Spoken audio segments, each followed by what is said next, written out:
வணக்கம். ஜெம் செய்திகளுக்காக நான் அரசு. இந்திய நேரப்படி மதியம் 1:30 மணி செய்திகள். முதலில் ஜெம் தலைப்புச் செய்திகளை காணலாம். இந்தியாவில் அதிக நாட்கள் அரசின் தலைமை பதவியில் இருந்தவர் என்ற பெருமையை பெற்றார் பிரதமர் மோடி. சிக்கிம் முன்னாள் முதலமைச்சர் பவன்குமார் சாம்லிங்கின் சாதனையை முறியடித்ததாக பாஜகவினர் பெருமிதம். நீர்வளம் காப்பதில் அரசுக்கு உள்ள உறுதிப்பாட்டை பிரதமர் நரேந்திர மோடி மீண்டும் வலியுறுத்தல். புவியின் எதிர்காலத்திற்கும் நீடித்த வாழ்வுக்கும் தண்ணீர் இன்றியமையா பங்காற்றுவதாக குறிப்பு. திமுக கூட்டணியில் இருந்து விலகிவிட்டதாக தமிழக வாழ்வுரிமை கட்சி தலைவர் வேல்முருகன் அறிவிப்பு. எக்காரணம் கொண்டும் அதிமுக பாஜக கூட்டணியில் சேரப்போவதில்லை என்றும் உறுதி. அமெரிக்காவிலிருந்து இயற்கை எரிவாயு ஏற்றி வந்த கப்பல் மங்களூருக்கு வந்து சேர்ந்தது. ரஷ்யாவின் அக்வா டைட்டன் எண்ணெய் கப்பலும் மங்களூருக்கு வந்துள்ளதால் தட்டுப்பாடு நீங்கும். பெண்கள் குழந்தைகளின் பாதுகாப்பிற்கு அச்சுறுத்தலாக இருக்கும் திமுகவை மக்கள் நிராகரிக்க வேண்டும். சேலம் திமுக பிரமுகரின் அட்டூழியத்தை சுட்டிக்காட்டி அண்ணாமலை வேண்டுகோள். கியூபாவை அமெரிக்கா பிடிக்க முயன்றால் கடுமையான பதிலடி கொடுக்கப்படும். நாடு பிடிக்கும் ஆசை கொண்ட டொனால்டு டிரம்பிற்கு கியூபா அதிபர் மிக்கேல் டியாஸ் கானில் எச்சரிக்கை. இனி விரிவான செய்திகளை காணலாம். இந்தியாவில் எந்த ஒரு அரசியல் தலைவரையும் விட அதிக நாட்கள் அரசு பதவியில் இருந்தவர் என்ற பெருமையை பிரதமர் நரேந்திர மோடி பெற்றுள்ளார். சிக்கிம் முன்னாள் முதலமைச்சர் பவன்குமார் சாம்லிங் முதலமைச்சராக 8930 நாட்கள் இருந்துள்ளார். நரேந்திர மோடி குஜராத் முதலமைச்சராகவும் இந்திய பிரதமராகவும் பதவியில் இருந்த நாட்களை கூட்டினால் இன்றோடு 8931 நாட்கள் ஆகிறது. இதன் மூலம் இந்தியாவில் எந்த ஒரு தலைவரையும் விட அதிக நாட்கள் அரசு பதவியில் இருந்தவர் என்ற பெருமையை நரேந்திர மோடி பெறுகிறார். அது மட்டுமல்லாமல் குஜராத் முதலமைச்சராக அதிக காலம் இருந்தவர் முதலமைச்சர் என்ற முன் அனுபவம் பெற்று பிரதமர் பதவிக்கு வந்து அந்த பதவியில் நீண்ட காலம் இருந்தவர் என்னும் பெருமைகளையும் பெற்றுள்ளார். விடுதலைக்கு பின் பிறந்த முதல் பிரதமர் அவர் தலைமையில் தொடர்ந்து 3 மக்களவை தேர்தல்களில் பாஜக வென்று ஆட்சியை பிடித்துள்ளது என்ற பெருமைகளுக்கும் உரியவராக பிரதமர் மோடி ஆக்கியுள்ளார்.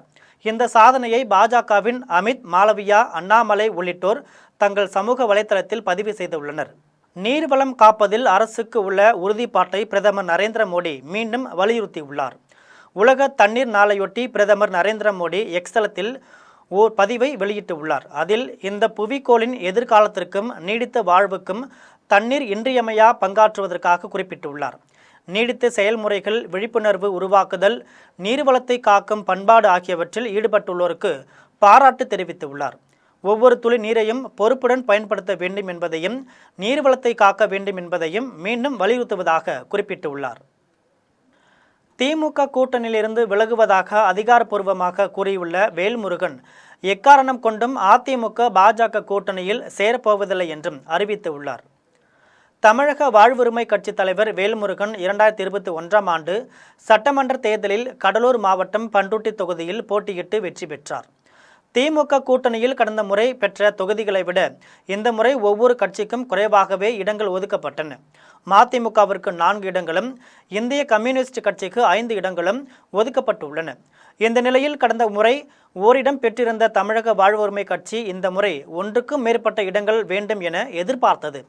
ஆனால் இன்று வரை கூட்டணி பேச்சுக்கு வேல்முருகனுக்கு திமுக அழைப்பு விடுக்கவில்லை. இதனால் அதிருப்தி அடைந்த வேல்முருகன் கூட்டணியிலிருந்து விலகியதை முறைப்படி அறிவிக்காமல் இருந்தார். இதையடுத்து திமுக கூட்டணியிலிருந்து விலகிவிட்டதாக இன்று வேல்முருகன் அறிவித்துள்ளார். அதே நேரத்தில் எக்காரணம் கொண்டும் பாஜக கூட்டணியில் சேரப்போவதில்லை என்றும் தெரிவித்தார். ஒரு கொள்கை, கோட்பாடு, லட்சியம், ஒரு அறம் சார்ந்த அரசியலை நாங்கள் மேற்கொண்டு வருகிறோம். அதனால் தமிழ்நாட்டில் வாழ்கின்ற கோடிக்கணக்கான தமிழ் மக்களின் உணர்வுகளும் தமிழ்நாட்டின் படித்த இளைஞர்களுடைய வேண்டுகோளும் உலகம் முழுவதும் வாழ்கின்ற புலம்பெயர்ந்து எமது ஈழ உறவுகளின் வேண்டுகோளையும் உள்ளடக்கி விவசாயிகள், மாணவர்கள், மீனவர்கள், தாய்மார்கள், பல்வேறு தரப்புகளின் கண்ணீரை துடைக்கின்ற கோரிக்கைகளான ஒரு 10 அம்ச கோரிக்கைகளை முன்வைத்து பேச்சுவார்த்தை குழுவுடன் வழங்கி எங்களில் இடங்களில் கூட எங்களுக்கு பிரச்சனை இல்லை. அமெரிக்காவில் இருந்து இயற்கை எரிவாயுவை ஏற்றிக்கொண்டு வந்த ஃபிக்சிஸ் பயோனியர் என்னும் கப்பலும் ரஷ்யாவில் இருந்து எண்ணெய் ஏற்றுக்கொண்டு வந்த அக்வா டைட்டன் என்னும் கப்பலும் கர்நாடகத்தின் மங்களூர் துறைமுகத்திற்கு வந்து சேர்ந்துள்ளன. ஈரான் மீது அமெரிக்காவும் இஸ்ரேலும் தாக்குதல் நடத்தி வருவதாலும் அதற்கு ஈரான் பதிலடி கொடுப்பதாலும் வளைகுடா நாடுகளில் போர் சூழல் நிலவி வருகிறது. இதனால் அங்கிருந்து எண்ணெய் இயற்கை எரிவாயு ஏற்றுமதி செய்வது தடைப்பட்டுள்ளது. இந்த நிலையில் அமெரிக்காவின் டெக்சாஸ் மாநிலத்தில் இருந்து இயற்கை எரிவாயு ஏற்றுக்கொண்டு வந்த ஃபிக்சிஸ் பயோனியர் என்னும் சரக்கு கப்பல் இன்று கர்நாடகத்தின் மங்களூர் துறைமுகத்திற்கு வந்து சேர்ந்துள்ளது. இதேபோல் ரஷ்யாவிலிருந்து எண்ணெய் ஏற்றுக்கொண்டு வந்த அக்வா டைட்டன் என்ற கப்பலும் இன்று மங்களூர் துறைமுகத்திற்கு வந்து சேர்ந்துள்ளது. இந்த கப்பல் தென் சீன கடல் வழியாக சீனாவிற்கு செல்லவிருந்த நிலையில் இந்தியாவில் எண்ணெய் தட்டுப்பாட்டை போக்குவதற்காக மங்களூருக்கு திருப்பிவிடப்பட்டது குறிப்பிடத்தக்கது. சமூகத்தின் அமைதிக்கும் பெண்கள் குழந்தைகளின் பாதுகாப்பிற்கும் அச்சுறுத்தலாக இருக்கும் திமுக என்னும் தீய சக்தியை மக்கள் முழுமையாக நிராகரிக்க வேண்டும் என்று பாஜக தலைவர் அண்ணாமலை கேட்டுக்கொண்டுள்ளார். அவர் வெளியிட்டுள்ள அறிக்கையில், சேலம் அன்னதானப்பட்டியில் நிலத்தகராறு காரணமாக ஒரு பெண்ணையும் அவரின் பெண் குழந்தையையும் கடத்தி சென்ற கொண்டலாம்பட்டி திமுக அவைத்தலைவர் செந்தூர் கார்த்தியும் அவர் நண்பரும் ஆபாசமாக படம் எடுத்து மிரட்டியுள்ளதை குறிப்பிட்டுள்ளார். ஆளுங்கட்சி என்ற மமதையிலும் அரசியல் செல்வாக்கு போர்வையிலும் பெண்களையும் குழந்தைகளையும் ஆபாச படம் எடுத்து மிரட்டியிருப்பது வெட்கக்கேடானது என்று குறிப்பிட்டுள்ளார்.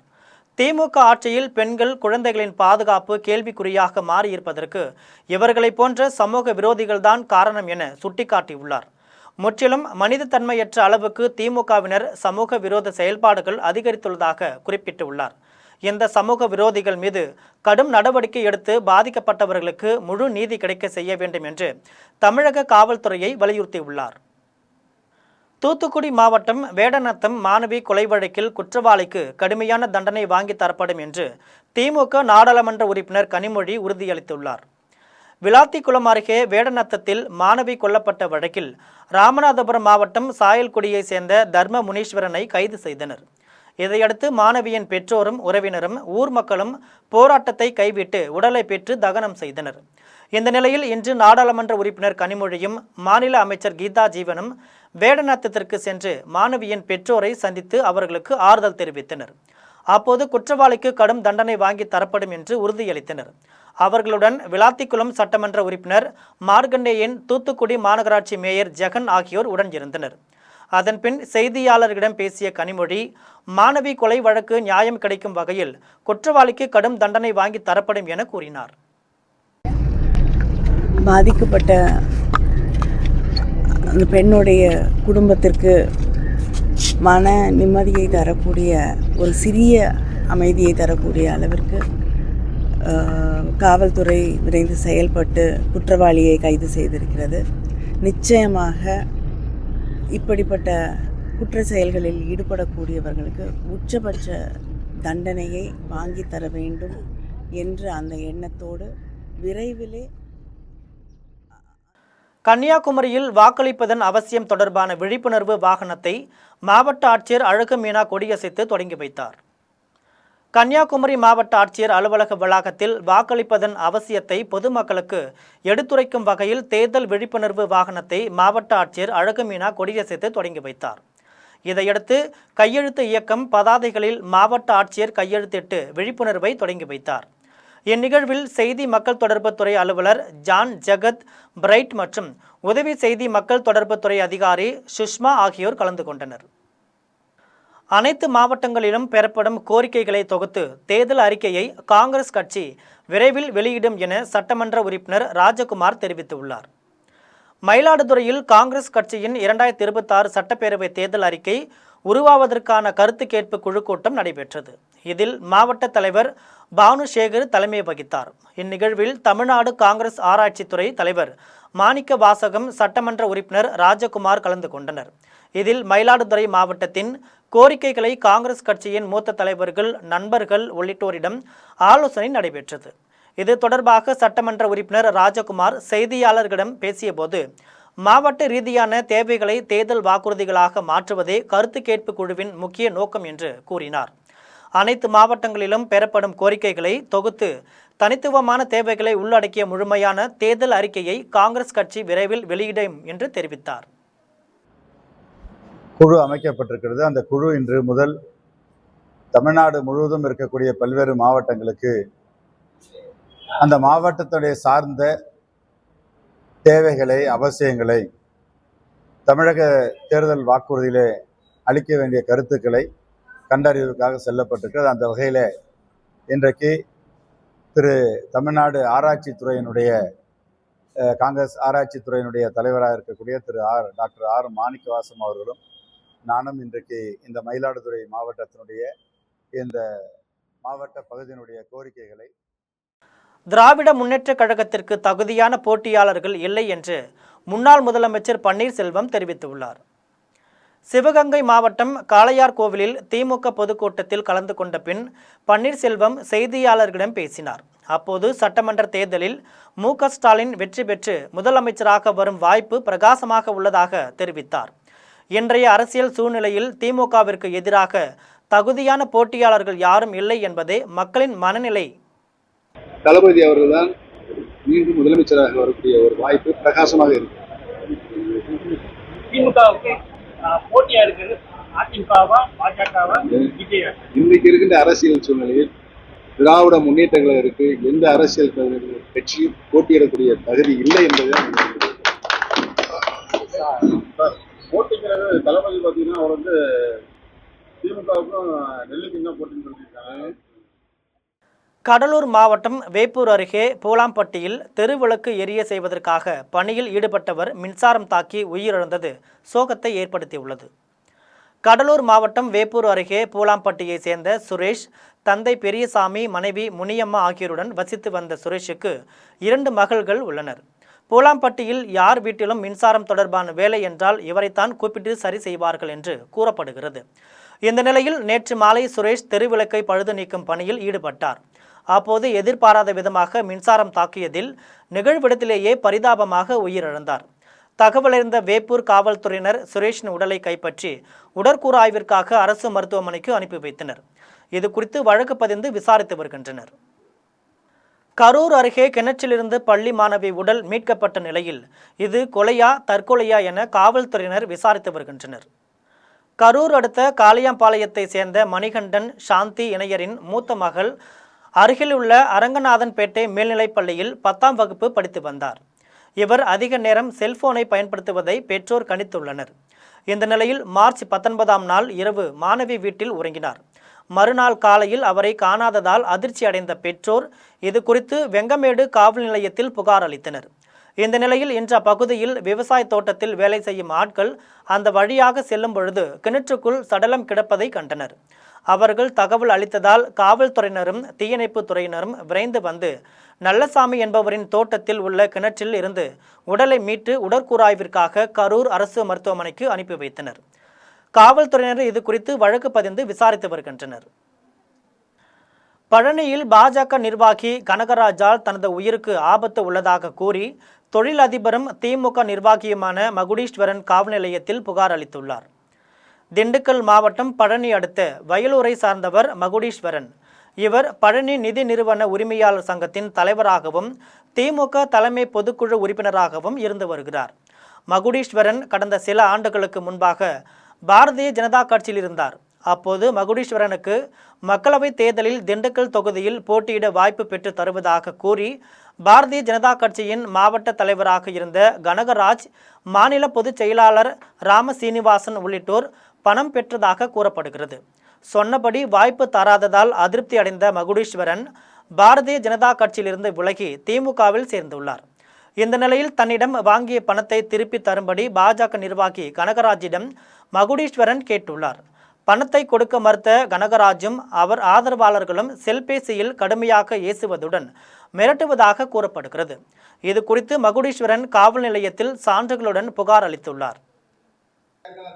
நிறைய வாங்கியிருக்கார் கனகராஜ். ஆனந்த் அக்கௌண்ட்லயே வாங்கியிருக்கார். ஆனந்த் எங்க தொப்பம்பட்டி யூனியன் ஆபீஸ் பிரச்சனை நடந்தப்ப உங்களுக்கு தெரியும், எல்லாம் தலைமறைவா இருந்தப்ப பல லட்சம் ரூபாய் அன்னாடு அக்கௌண்ட்ல எங்க ஆபீஸ்ல இருந்து மிரட்டி ஆனந்த் நிறைய வாங்கியிருக்கார். ஆனந்த் வாங்கின காசு கொஞ்சம் நெஞ்சம் இல்லை. வாங்கியும் போட்டு என்னை கட்சியிலிருந்து நீக்கினே உடனே இதை வெளியே சொல்லிடுவேன்ட்டு நான் பக்கம் நான் வசூல் பண்ணேன்னு சொல்லி எனக்கு ஒரு நோட்டீஸை செய்தியாளர்கள் மத்தியில் உங்களிடத்துல கொடுத்து என்னைய அசிங்கப்படுத்தினார். உங்களுக்கெல்லாம் தெரியும். உலக தலைக்காய விழிப்புணர்வு மாதத்தை முன்னிட்டு கோவையில் சாலை பாதுகாப்பு விபத்து தடுப்பு குறித்த விழிப்புணர்வு நடைப்பயணம் நடைபெற்றது. உலகெங்கும் மார்ச் மாதம் தலைக்காய விழிப்புணர்வு மாதமாக கடைபிடிக்கப்பட்டு வருகிறது. இந்த நிலையில் கோவை ரேஸ் கோர்ஸில் தலைக்காயம், விபத்து காயம் மேலாண்மை விழிப்புணர்வு நடைப்பயணம் நடைபெற்றது. விழிப்புணர்வு நடைப்பயணத்தை மருத்துவ வல்லுநர் மாதேஸ்வரன், இந்திய மருத்துவ சங்க தலைவர் கோசல் ராம் ஆகியோர் கொடியசைத்து தொடங்கி வைத்தனர். ரேஸ் கோர்ஸில் தொடங்கிய நடைப்பயணம் நஞ்சப்பா சாலையில் நிறைவடைந்தது. இதில் மருத்துவர்கள், பொதுமக்கள், செவிலியர்கள், மருத்துவர்கள் என 400க்கும் மேற்பட்டோர் கலந்து கொண்டனர். அவர்கள் சாலை பாதுகாப்பு குறித்த விழிப்புணர்வு பதாதைகளை ஏந்தி சென்றது பொதுமக்களின் கவனத்தை ஈர்த்தது. இன்று ராயல் கேர் மருத்துவமனை இந்தியன் மெடிக்கல் அசோசியேஷன் கோயம்புத்தூர் இணைந்து நடத்தும் இந்த தலைக்காய விழிப்புணர்வு நடைப்பயணம் இங்கிருந்து எங்கள் சிட்டி சென்டர் காந்திபுரத்து வரைக்கும் நடைப்பயணம் ஏற்பாடு செய்யப்பட்டுள்ளது. இது வருடம் ராயல் கேர் மருத்துவமனை தலைக்காயம் பற்றிய விழிப்புணர்வை ஏற்படுத்துவதற்காக உலக நெஞ்சுரி தினத்தை முன்னிட்டும் இந்த வாக்கத்தான் நடத்தப்படுகிறது. தலைக்காயம் என்பது மிகவும் ஒரு மோசமான நிகழ்வு. ஆக்சிடெண்ட்ஸு வெஹிக்கிள் அதிகமாவதானாலும், மக்கள் அதிகமாவதனாலும், டிராஃபிக் ரோட்ஸில் அதிகமாவதாலும் ஆக்சிடெண்ட்ஸு நடந்து கொண்டு தான் இருக்கும். ப்ரிவென்டபிள் ஆக்சிடெண்ட்ஸ்னு ஒன்று இருக்குது. விடுமுறை நாளான இன்று கன்னியாகுமரியில் சுற்றுலா பயணிகளின் கூட்டம் அலைமோதியது. சுற்றுலா பயணிகளின் வருகை அதிகரித்துள்ளதால் உள்ளூர் கடை வணிகர்கள் மகிழ்ச்சி அடைந்துள்ளனர். தெலுங்கு புத்தாண்டு, ரமலான் ஆகிய விடுமுறைகளை அடுத்து இன்று வார விடுமுறை நாள் என்பதால் கன்னியாகுமரிக்கு சுற்றுலா பயணிகளின் வருகை அதிகரித்துள்ளது. அதிகாலை முதலே சூரிய உதயத்தை காண முக்கடல் சந்திப்பில் சுற்றுலா பயணிகள் குவிந்தனர். சுற்றுலா பயணிகள் காத்திருந்து சூரிய உதயத்தை கண்டு களித்தும் செல்போனில் படம் பிடித்தும் மகிழ்ந்தனர். தொடர்ந்து கடலில் நீராடி அருகில் உள்ள பகவதி அம்மன் கோவிலுக்கு சென்று வழிபட்டனர். அதன் பின் படகில் பயணம் செய்து விவேகானந்தர் மண்டபத்தையும் திருவள்ளுவர் சிலையையும் கண்டுகளித்தனர். சுற்றுலா பயணிகள் அதிக எண்ணிக்கையில் வந்துள்ளதால் உள்ளூர் கடை வணிகர்கள் மகிழ்ச்சி அடைந்துள்ளனர். சுற்றுலா தலமான கன்னியாகுமரியில் சில பகுதிகளில் தமிழக அரசு சார்பில் வைக்கப்பட்ட முதலமைச்சரின் புகைப்படங்கள் ஒட்டப்பட்ட சுவரொட்டிகள் இன்னும் அகற்றப்படாமல் உள்ளன. சட்டமன்ற தேர்தல் அறிவிக்கப்பட்ட உடனேயே தேர்தல் நடத்தை விதிகள் நடைமுறைக்கு வந்துள்ளன. இந்த நிலையில் கன்னியாகுமரியில் தமிழக அரசு சார்பில் ஒட்டப்பட்ட தமிழக முதலமைச்சரின் படத்துடன் கூடிய சுவரொட்டிகளும் அரசு விளம்பரங்களும் அகற்றப்படாமல் இருக்கின்றன. மாவட்டத்தில் பல்வேறு பகுதிகளில் அரசு சார்ந்த படங்களை அகற்றிய நிலையில் நாள்தோறும் பல்லாயிரக்கணக்கானோர் வரும் சுற்றுலா தலத்தில் அரசு விளம்பரங்களையும் படங்களையும் மறைக்காமல் உள்ளது குறித்து பொதுமக்கள் சந்தேகம் எழுப்பியுள்ளனர். சென்னை செம்மஞ்சேரியில் உள்ள தனியார் பொறியியல் கல்லூரியில் பொறியியல் முன்னேற்றங்கள் என்னும் தலைப்பில் 2 நாள் பன்னாட்டு மாநாடு நடைபெற்றது. சென்னை செம்மஞ்சேரி தனியார் கல்லூரி இயந்திர பொறியியல் துறை சார்பில் நடைபெற்ற மாநாட்டின் சிறப்பு விருந்தினராக மகேந்திரா நிறுவனத்தின் துணைத் தலைவர் சங்கர் வேணுகோபால் கலந்து கொண்டார். அவர் இயந்திர பொறியியல், செயற்கை நுண்ணறிவின் தாக்கம் குறித்து விரிவாக பேசினார். தொழில்துறையில் போட்டித்தன்மை மற்றும் புத்தாக்கத்தை தக்க வைக்க செயற்கை நுண்ணறிவு மற்றும் மெக்கட்ரானிக் கல்வி இன்றியமையாதது என்பதை இந்த 2 நாள் நிகழ்வு வலியுறுத்தியது. திருவள்ளூர் மாவட்டம் பொன்னேரியில் தமிழ்நாடு கம்மன் நாயுடு மகாஜன சங்கம் சார்பில் நடைபெற்ற உகாதி விழாவில் ஏராளமானோர் கலந்து கொண்டனர். திருவள்ளூர் மாவட்டம் பொன்னேரியில் கம்மன் நாயுடு சங்க பொருளாளர் வாசுதேவ நாயுடு தலைமையில் உகாதி விழா நடைபெற்றது. இதில் RMK கல்வி குழும தலைவர் முனிரத்தினம் கலந்து கொண்டு குத்துவிளக்கேற்றி தொடங்கி வைத்தார். மறைந்த முன்னாள் தலைவர்களின் படங்களுக்கு மலர் மாலை அணிவித்து மரியாதை செலுத்தினார். அதன் பின்னர் விழாவில் பேசிய அவர் சங்கத்தின் மூலமாக ஏழைகளுக்கு நலத்திட்ட உதவிகள் வழங்க வேண்டும் என்று கேட்டுக்கொண்டார். இந்த விழாவில் மண்டல தலைவர் துர்வாசலு நாயுடு, செயலாளர் சுகுமார், வாசுதேவ நாயுடு, செயலாளர் ராஜசேகர், மண்டல பள்ளி பொருளாளர் நாகேஷ், ஈஸ்வர ராவ், ஹேமச்சந்திரன், ரமேஷ், ஜனார்த்தனன், தாராகராம், கருணாமூர்த்தி ஆகியோர் கலந்து கொண்டனர். திருவெணைநல்லூர் அருகே மனைவியின் நடத்தையில் சந்தேகப்பட்ட கணவன் கத்தியால் குத்தி உயிர் மாய்க்கம் செய்துள்ளான். விழுப்புரம் மாவட்டம் சின்னசெவலை கிராமத்தை சேர்ந்தவர்கள் கோவிந்தன், ரேணுகா தம்பதியர். இவர்களுக்கு 3 மகன்கள் உள்ளனர். இதையடுத்து கோவிந்தன் ரேணுகா மீது சந்தேகப்பட்டு அடிக்கடி பிரச்சனை செய்து வந்துள்ளார். இதனால் மனமுடைந்த ரேணுகா கடந்த சில தினங்களுக்கு முன்பு கோவிந்தனுடன் வாழ்வதற்கு விருப்பமில்லை என திருவெணைநல்லூர் காவல்துறையிடம் புகார் அளித்தார். தொடர்ந்து அவர் அம்மா வீட்டில் தனியாக இருந்து வந்துள்ளார். இதன் பின்னர் ரேணுகா அருகில் உள்ள முள்தோப்பிற்கு இயற்கை உபாதைகள் கழிக்க சென்றபோது அங்கு மறைந்திருந்த கோவிந்தன் கையில் வைத்திருந்த கத்தியால் அவரது தலையில் வெட்டி உயிர் மாய்க்கம் செய்தார். இதில் படுகாயமடைந்த ரேணுகா சம்பவ இடத்திலேயே உயிரிழந்தார். தகவல் அறிந்து சம்பவ இடத்திற்கு வந்த திருவெணைநல்லூர் காவல்துறையினர் ரேணுகாவின் உடலை மீட்டு பிரேத பரிசோதனைக்காக முண்டியம்பாக்கம் அரசு மருத்துவமனைக்கு அனுப்பி வைத்தனர். தொடர்ந்து காவல் ஆய்வாளர் அழகிரி மறைந்திருந்த கோவிந்தனை கைது செய்து சிறையில் அடைத்தனர். இந்த சம்பவத்தால் அந்த பகுதியில் பெரும் பரபரப்பை ஏற்படுத்தியுள்ளது. விளாத்திக்குளம் வட்டாட்சியர் அலுவலகத்தில் நடைபெற்ற ஆலோசனை கூட்டத்தில் தேர்தல் செலவின பார்வையாளர் ஆங்கிலத்தில் உரையாற்றியதால் அதன் கருத்துக்கள் புரியாமல் அரசியல் கட்சியினர் பெரும் குழப்பமடைந்துள்ளனர். தூத்துக்குடி மாவட்டம் விளாத்திக்குளம் வட்டாட்சியர் அலுவலகத்தில் தேர்தல் செலவு செய்வது தொடர்பான அங்கீகரிக்கப்பட்ட அரசியல் கட்சிகளுக்கான ஆலோசனை கூட்டம் நடைபெற்றது.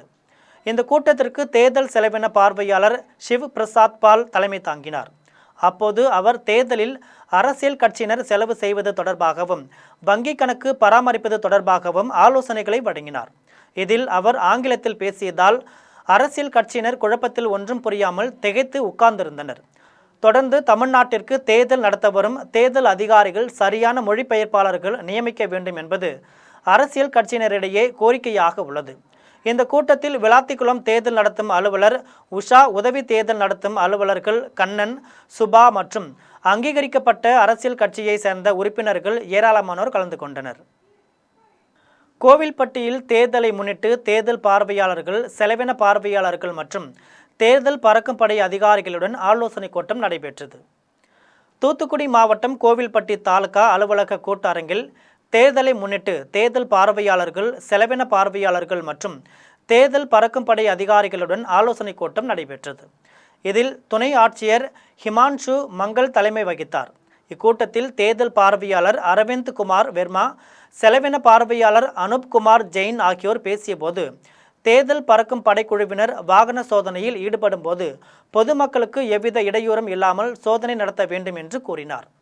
முக்கிய செலவினங்களுக்காக பணத்தை கொண்டு செல்பவர்களிடம் அதற்குரிய ஆவணங்கள் இருக்கிறதா என்பதை சரியாக சோதித்து பார்க்க வேண்டும் என்றும் 10 லட்சம் ரூபாய்க்கு மேல் இருந்தால் வருமான வரித்துறை அதிகாரிகளுக்கும் தகவல் தெரிவிக்க வேண்டும் என்றும் அறிவுறுத்தினார். இதையடுத்து அரசியல் கட்சி பிரமுகர்கள், மண்டல வாக்குச்சாவடி அலுவலர்கள் ஆகியோருடனும் தேர்தல் பார்வையாளர்கள் ஆலோசனை கூட்டம் மேற்கொண்டு உரிய அறிவுரைகளை வழங்கினர். வரும் சட்டமன்ற தேர்தலில் அதிமுக கூட்டணிக்கு ஆதரவு அளிக்க உள்ளதாக அருந்ததியர் இயக்கங்களின் அரசியல் கூட்டமைப்பின் ஒருங்கிணைப்பாளர் நாகராஜன் தெரிவித்துள்ளார். கோவையில் அருந்ததியர் இயக்கங்களின் அரசியல் கூட்டமைப்பின் ஒருங்கிணைப்பாளர் நாகராஜன் செய்தியாளர்களை சந்தித்து பேசினார். அப்போது வருகிற 2026ஆம் ஆண்டு சட்டமன்ற தேர்தலில் அதிமுக தலைமையிலான கூட்டணிக்கு ஆதரவு அளிக்க உள்ளதாக தெரிவித்தார்.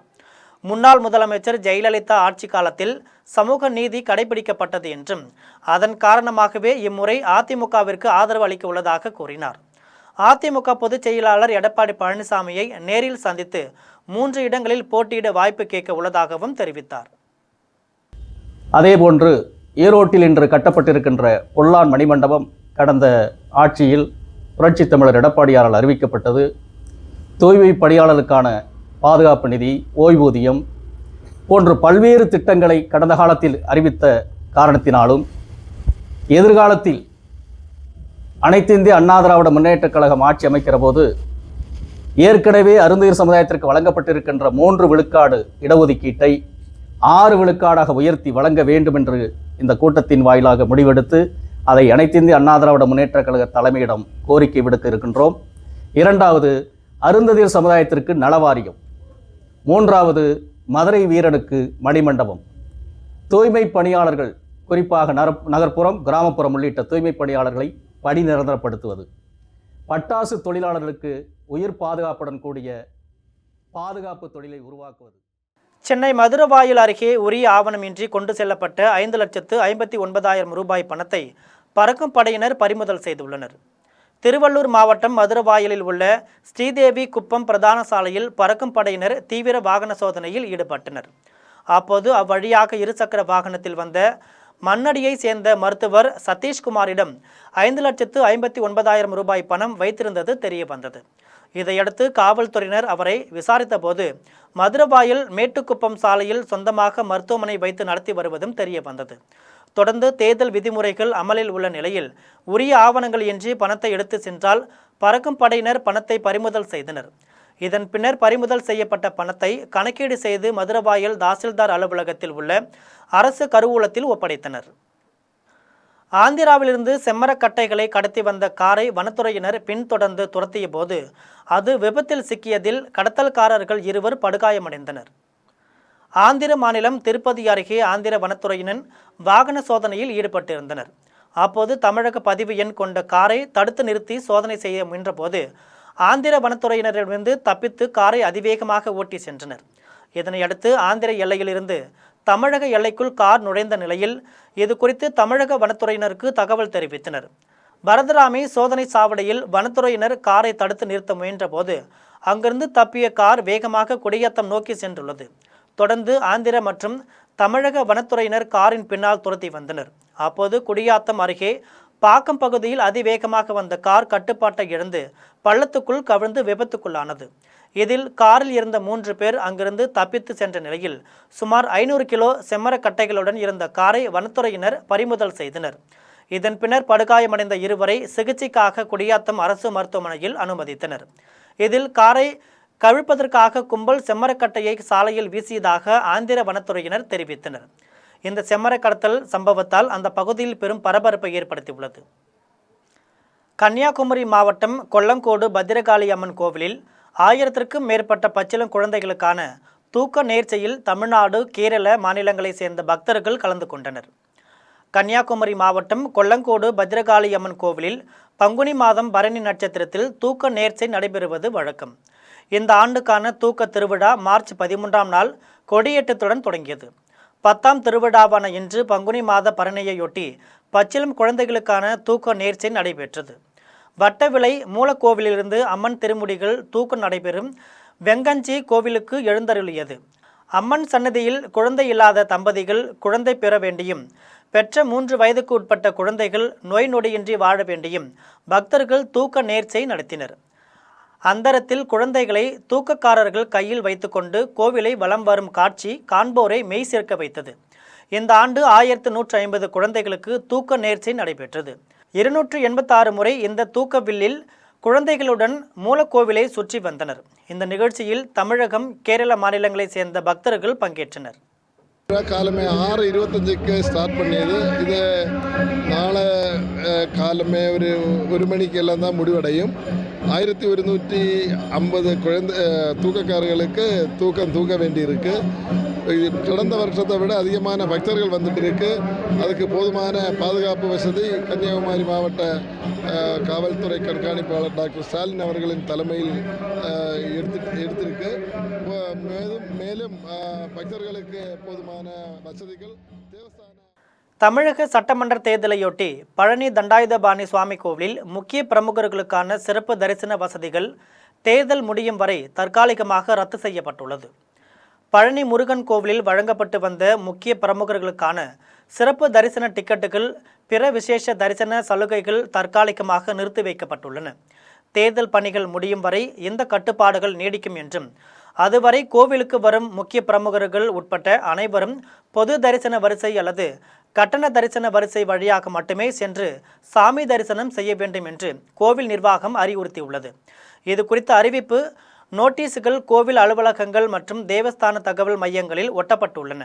தேர்தல் நேரத்தில் எவ்வித பாரபட்சமும் இன்றி அனைவரும் சமமாக தரிசனம் செய்வதை உறுதி செய்யும் வகையில் எந்த நடவடிக்கை எடுக்கப்பட்டுள்ளது. இனி வருவது திரையுலக செய்திகள். பிரபல நடிகர் ஜீவா நடிக்கும் ஜாலியா இருந்த ஒருத்தன் என்ற படத்தின் படப்பிடிப்பு நடைபெறந்துள்ளதாக படக்குழுவினர் தெரிவித்துள்ளனர். பிரபல நடிகர் ஜீவா ஜாலியாக இருந்த ஒருத்தன் என்னும் புதிய படத்தில் நடித்துள்ளார். வெற்றி பட இயக்குனர் ராஜேஷ் இயக்கத்தில் யுவன் சங்கர் ராஜா இப்படத்திற்கு இசையமைத்துள்ளார். இப்படத்தில் பரிதாபங்கள், சுதாகர் மற்றும் பலர் முக்கிய கதாபாத்திரங்களில் நடித்துள்ளனர். சமீபத்தில் ப்ரமோ வீடியோ மூலம் ஜாலியா இருந்த ஒருத்தன் படத்தின் டைட்டிலை படக்குழுவினர் வெளியிட்டுள்ளனர்.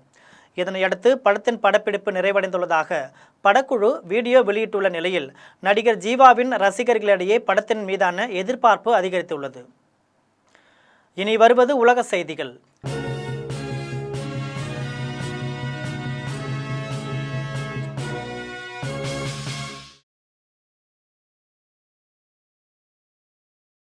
கியூபாவை அமெரிக்கா ஆக்கிரமிக்க முயன்றால் கடுமையான பதிலடி கொடுக்கப்படும் என கியூபா அதிபர் மிக்கெல் டியாஸ் கானெல் எச்சரிக்கை விடுத்துள்ளார். வெனிசுலாவிலிருந்து கியூபாவிற்கு கச்சா எண்ணெய் வழங்குவதை அமெரிக்கா தடை விதித்துள்ளது. இதன் காரணமாக அந்நாட்டு கடுமையான பொருளாதார நெருக்கடியில் சிக்கி மின்வெட்டு எரிபொருள் தட்டுப்பாடு நிலவுகிறது. இதையடுத்து கியூபா ஒரு மிகப்பெரிய பேரழிவில் உள்ளது என்றும் வெனிசுலாவைப் போல கியூபாவையும் வசப்படுத்த முடியும் என அமெரிக்க அதிபர் ட்ரம்ப் எச்சரிக்கை விடுத்திருந்தார்.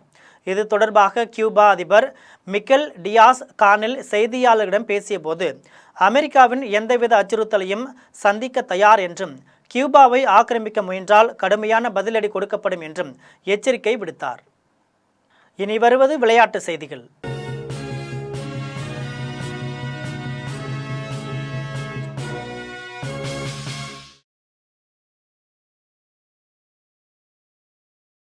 அமெரிக்காவில் நடைபெற்ற மியாமி ஓபன் டென்னிஸ் தொடரில் உலகின் முதல் நிலை வீராங்கனை அரினா சபலென்கா அமெரிக்க வீராங்கனை ஆன்லியை வீழ்த்தி 3வது சுற்றுக்கு முன்னேறியுள்ளார். அமெரிக்காவின் புளோரிடா நகரில் மியாமி ஓபன் டென்னிஸ் தொடர் நடைபெறுகிறது.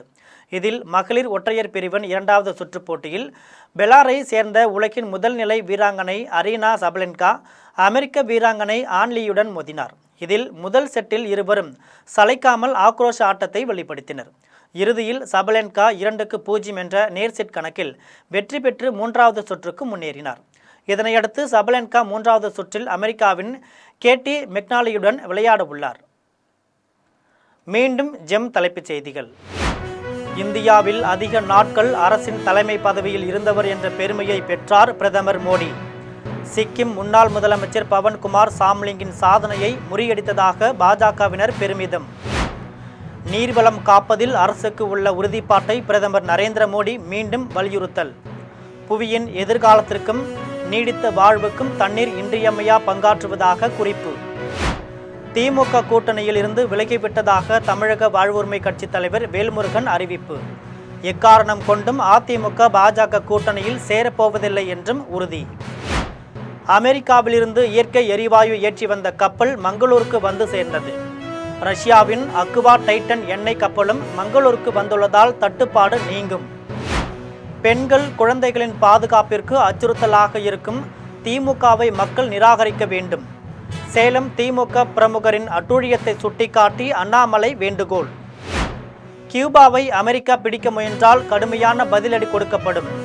நாடு பிடிக்கும் ஆசை கொண்ட டொனால்டு ட்ரம்பிற்கு கியூபா அதிபர் மிக்கேல் டியாஸ் கானல் எச்சரிக்கை.